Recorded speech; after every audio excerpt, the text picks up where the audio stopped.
প্রচার হুমকি সন্ত্রাস দিয়ে যখন আর পেরে উঠছে না, ওরা এখন জামাত ইসলামের নেতৃত্ব সংগঠনের মর্যাদা ইমেজকে ক্ষতিগ্রস্ত করার জন্য ওনারা এখন সাইবার অ্যাটাক শুরু করেছে। প্রযুক্তি দিয়ে সাইবার অ্যাটাক করে আমাদের প্রিয় নেতা আমিরের জামাত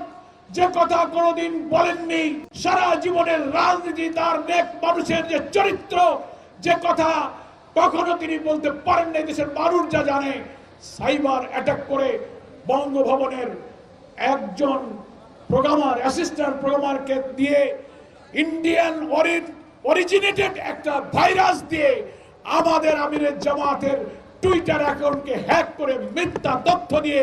সেই দিনই ছাত্র দলকে ঢাকা বিশ্ববিদ্যালয়ের টিএসসিতে যখনই হ্যাক হয়েছে তখনই ছাত্রদল কর্মসূচি ঘোষণা করেছে। আমরা মনে করি বিএনপি বঙ্গভবন ইন্ডিয়ার সাথে প্যাকেজ প্রোগ্রাম করে জামাত ইসলামীর ইমেজ ধ্বংস করার সাইবার অ্যাটাক শুরু হয়েছে।